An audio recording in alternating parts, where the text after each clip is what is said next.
clean transportation solutions. Need lots of shit. Every time you call it. This is the parking experience. Sound and everything.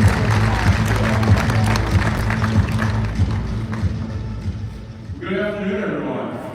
Good crowd out there. Welcome to the 15th Annual ACT Expo. I'm Eric Yanos, I'm the president of the Clean Transportation Group at TRC, the founder and the ringleader here at ACT Expo. We're thrilled to have you here again with us to kick off this year's event.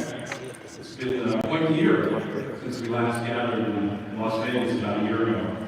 There's a lot of change in the industry, and these days probably more questions than ever about what the future is going to look like. But frankly, that's why we're here, right? For the last 15 years at ACT, we've prided ourselves on being the premier event where we bring together the most forward-thinking public and private fleets to get together and to look at the future, to understand the trends, the advancements, regulations, policies, incentives, and ultimately all the fuels and technologies that are going to be a part of our future. This year's no different, and given the amount of change that's happening right now, probably more important than ever that we get out from behind the Zoom, get off the damn Teams meeting, and get together in person and talk to each other and figure out what's happening and where we're headed. Now, in spite of all the change and uncertainty in many places right now, it's clear to me that the industry remains super committed to moving forward with advanced tech and cleaner fuels in a more sustainable future. We've talked about it many times here on the main stage at ACT. We're past the point of no return, right? We're only moving forward at this point. And we see that here in our show floor that will open this afternoon. It's twice as big as the last time we were here in Anaheim, just 2 years ago. We have 500 exhibitors and sponsors. When we were in Vegas last year, we had 360. So an incredible 40% growth year over year. And in this year in particular, I think that's really amazing. We have 200 of what clearly is the world's most advanced, cutting-edge, clean vehicles on display down in the exhibit hall, out in the plaza, which you may have already seen, and in our archive. More than we've ever had before. Our attendance remains as strong as ever. We're approaching 12,000 registrations today, pretty much on par with where we were last year. And of our 12,000, about 10% of those are international attendees. So we're still seeing pretty strong international attendance. So thanks to all of you for being here. We promise it's going to be a great couple of days. Absolutely filled with the latest trends, information, technology displays, all kinds of great networking opportunities, and lots of other tools and resources that we hope to provide to you to help you all to be successful, to go succeed in your businesses. I want to provide a special shout out and thanks to our presenting sponsors this year, Diamond Truck North America, Penske Transportation Solutions, and Chevron. Your leadership and continued support of ACT Expo is really important for our industry. It allows us to pull together this show every year successfully. So thank you, Diamond, Penske, and Chevron, and of course our other 497 sponsors and exhibitors that we have this year. Again, thanks to all of you, the attendees that make this event complete. You being here is what this is all about. And lastly, a special thanks to our nearly 300 speakers that we have this year on what is another incredible agenda. Again, year over year, last year we had 250 speakers in Las Vegas, so about a 20% increase. And I think that that's just indicative of what's happening in the industry. There's so much going on, there's so much to talk about. We try to cover all of that act and hopefully we have a great agenda and we get some real value out of it.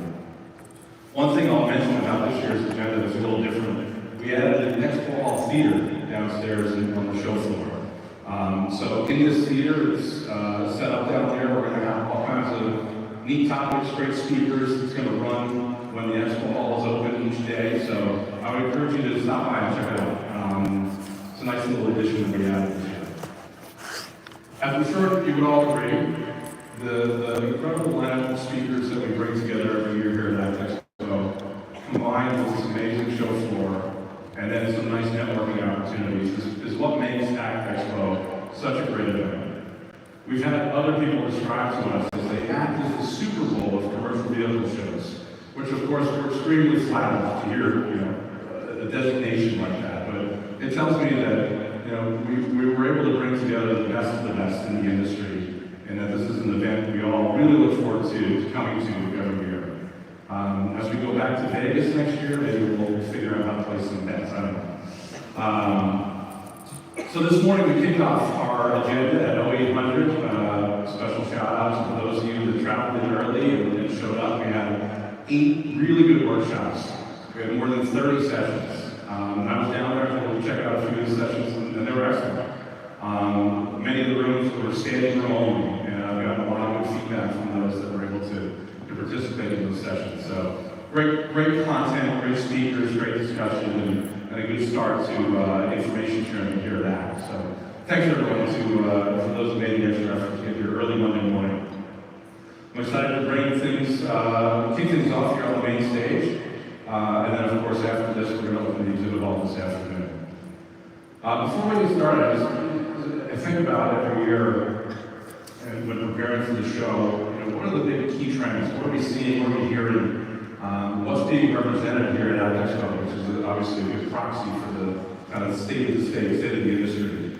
And what I see this year is we see still a very, very strong commitment to zero-emission technology, in spite of what I think most would agree is the tailwinds that haven't been blowing quite as strong as last year, maybe in some different directions, but there's still just a tremendous amount happening.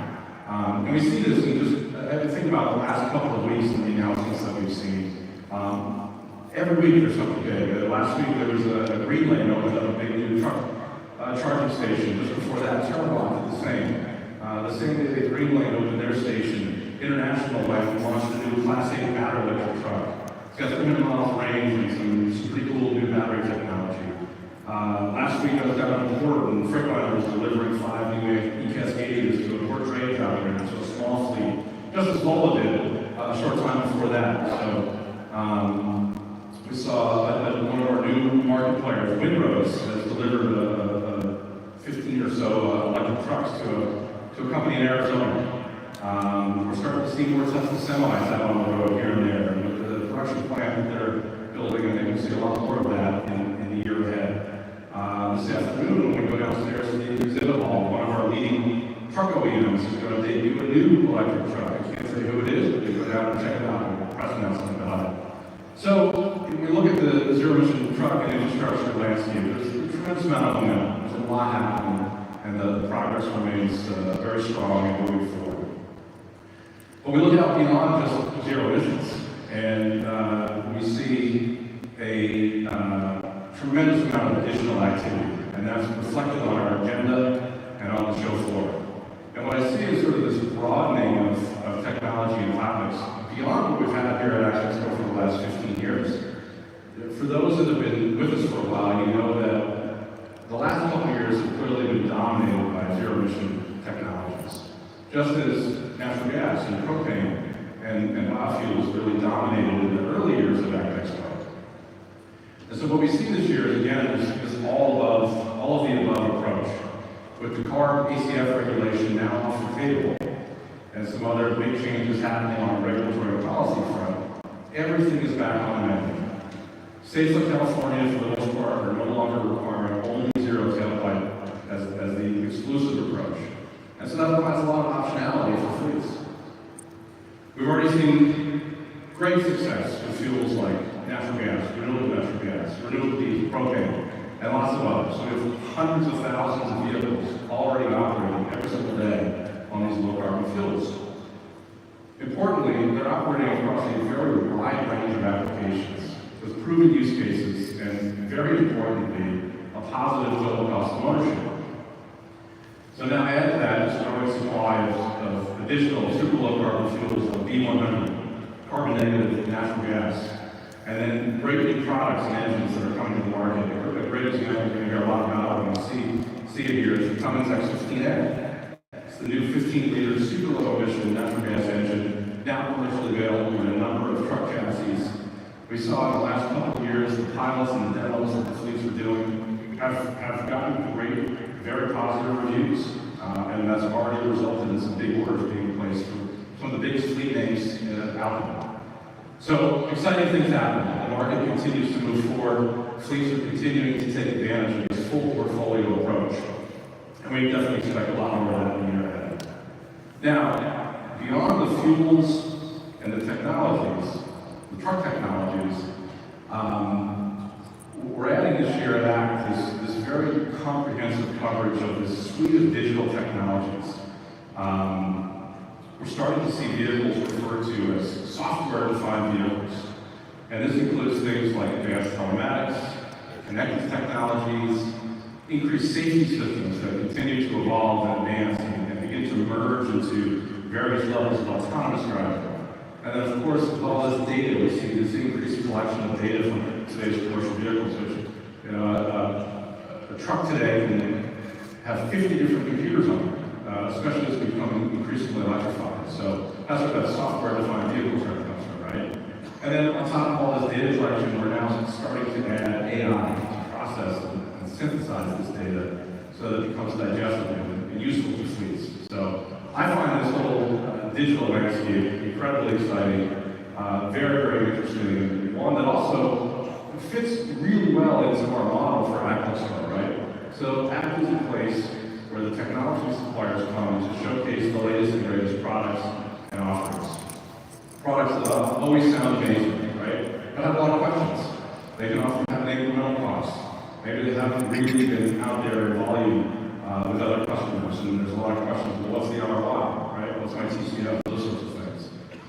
So through the agenda, we try to not only hear from the suppliers about these technologies and what value they can add to the fleets, but we also bring in early adopters, right? Those first movers, and they can come share back with the other fleets out there what's worked, what hasn't, and why.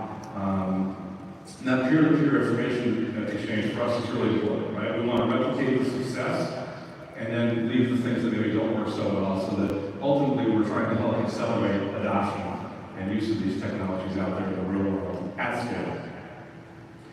Clearly, if you turn on the news, or seem to see it every day, there's no part of the economy that seems to be moving faster and more exciting in the world of data and AI, right?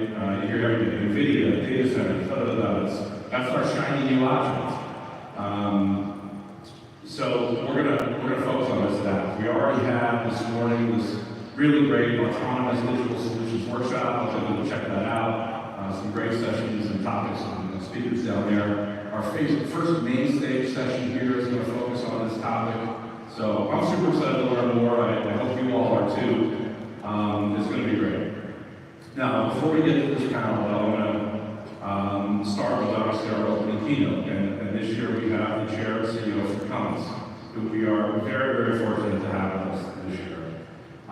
Following the opening keynote, we'll have our digital strategies panel, like I mentioned, and then we're going to bring up another panel. We call this a view from the C-suite, and this is a panel of top fleet executives that are here to share their perspective on what's happening in the world and how they're continuing to guide their company forward and their clean fleet efforts amidst all these questions and uncertainty and sort of change in the world, right? So before we get going, just a quick reminder, as always, if you haven't downloaded the ACT mobile app, I highly recommend that you do that. It is absolutely the best way to navigate the show. It has the full expo hall, it has the agenda, all the sessions, all the speakers. It'll tell you exactly what's taking place where and when. You can connect with other attendees, with sponsors, exhibitors. It'll guide you through all the press events we have, the new product that's being rolled out. So definitely check out the mobile app if you don't already have it on your phone. All right, so with that, let's get going. I'm super excited to bring up our first keynote speaker today, Jennifer Rumsey. She's the chair and CEO of Cummins. We are beyond thrilled to have her with us.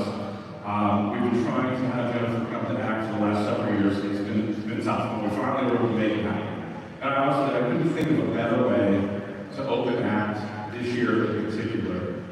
Jennifer will be here. She's going to talk about this broad portfolio of ultra-low emission and zero emission products that Cummins has and is working on. I'm sure she's going to touch on some of the digital solutions and ultimately how all of this is working to help get us down the path to the zero emission future.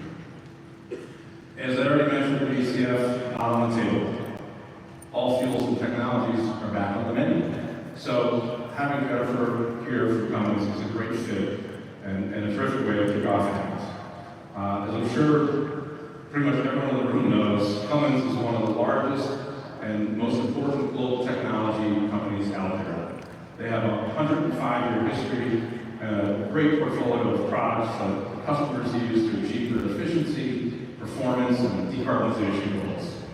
As the chair and CEO of the company, Jennifer oversees the strategic direction at Cummins, their global operations, their growth initiatives, and a team of more than 75,000 employees working around the world to make sure that the company remains at the absolute forefront of clean and efficient solutions for both transportation and power industries. Cummins has been an absolute cornerstone of our industry for the last many decades, and they continue to develop great new cutting-edge product every single year. We see that here at ACT EXPO year over year, and we're going to see it again this year. Jennifer's a visionary leader. She is an engineer and ultimately a true champion of sustainable innovation. And we're honored to have her here with us on the main stage today at ACT EXPO. So please join me in giving a warm welcome to Jennifer Brunson, Chair and CEO.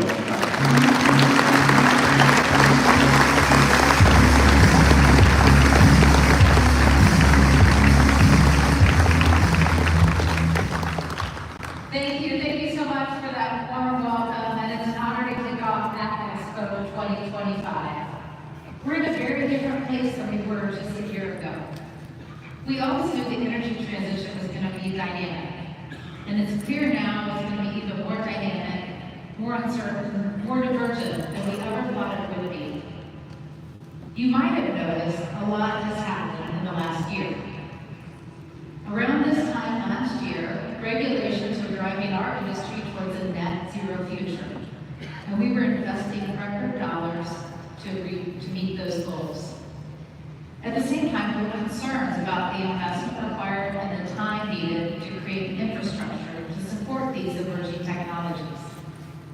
There were concerns about the capability improvements required to progress zero emissions technologies, as well as the cost to customers to be able to adopt them.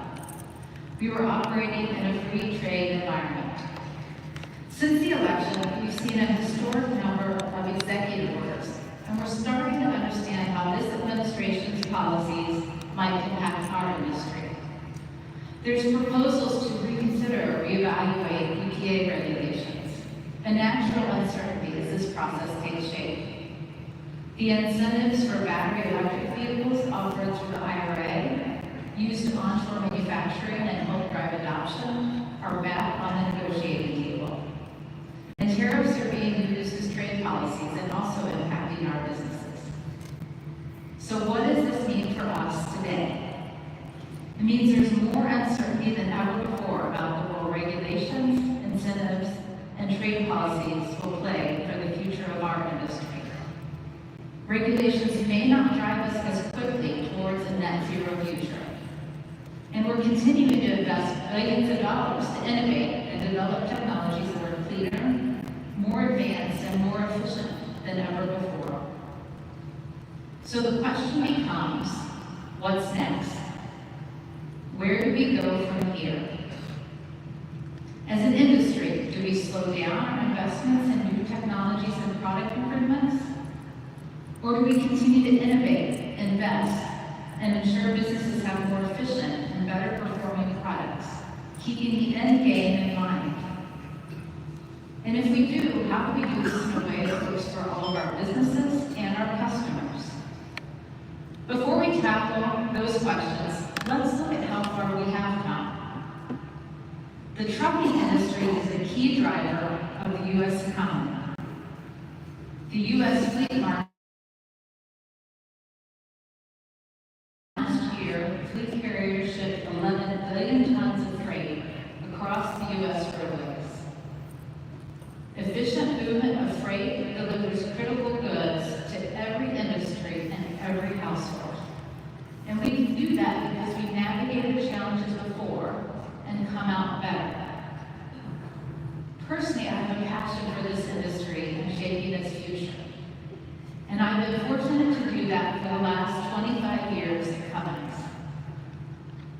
mechanical engineer by training, lucky to be educated at two of the U.S.'s finest educational institutions, Purdue and MIT. We can debate that later over drinks, but I just want to test that there are any Purdue Boilermakers in this audience. So there's a few over here.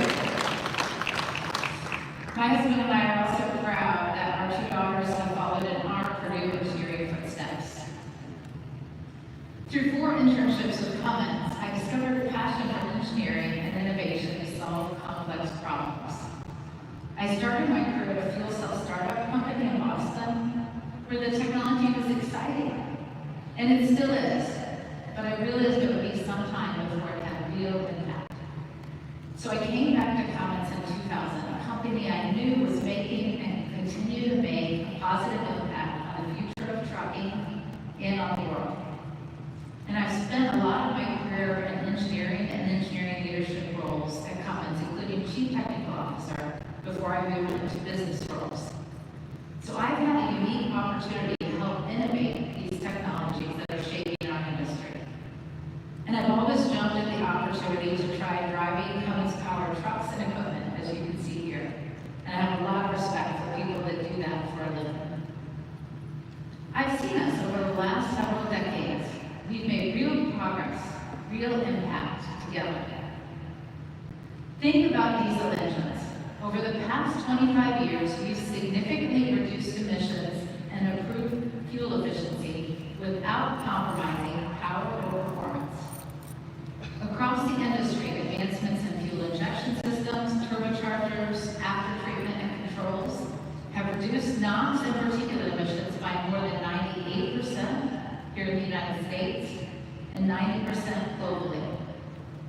To put that in perspective, today it takes 60 Class 8 semis to emit what a single semi-truck emitted in 1988. We've also reduced CO2 emissions and fuel consumption, lowering operating costs for fleets, meaning it's good for business and for the environment. Cummins, for example, has improved the miles per gallon for our on-highway heavy-duty engines by nearly 25% since 2010, and we're just one of many making similar strides. We also set the goal of reducing 55 million metric tons of greenhouse gas emissions from our products in use already in the field from 2014 to 2030. That equates to 5.4 billion gallons of diesel fuel and almost $20 billion of savings. In fact, we are hitting that goal early, so today I'm pleased to share our goal to double our efforts for products in use for the next 5 years, helping many of you further improve fuel efficiency and reduce operating costs. As an industry, we've achieved this level of improvement while navigating significant challenges, major recessions in the United States, the COVID-19 pandemic, unprecedented supply chain disruptions. Despite this, we've proven resilient in our essential role in U.S. commerce and kept our promise to responsibly deliver and transport billions of goods every day. I believe this is the time for us to come together to move the industry forward, to focus on the positive impact we can have. In the midst of the uncertainty and challenges we are facing right now, I remind myself each day of the beauty and goodness in the people and the world around us, and the opportunity that I and we all have to make a positive difference. To ensure a planet where we, our kids, our grandkids have access to clean air and water. When I spend time with my family, we like to do things outdoors together. In fact, I missed ACT Expo last year because I was on a special vacation with my family to Iceland, which is an amazingly beautiful place, to celebrate my oldest daughter's graduation from Purdue. Together, we need to be agile and advocate for what's necessary so we can invest in advancing a range of solutions that will power a more efficient and sustainable future. We need to strengthen our business while also bolstering American manufacturing, creating a thriving workforce, and successfully serving the role we play in the U.S. and global economy. We all play a role in powering a more prosperous world, and because no one can do it alone, let's focus on how we do this together. To do this, I believe there are 3 things that will be essential for our success. First, we need the right regulations. We need to set clear and challenging, but also achievable goals that drive innovation and allow the best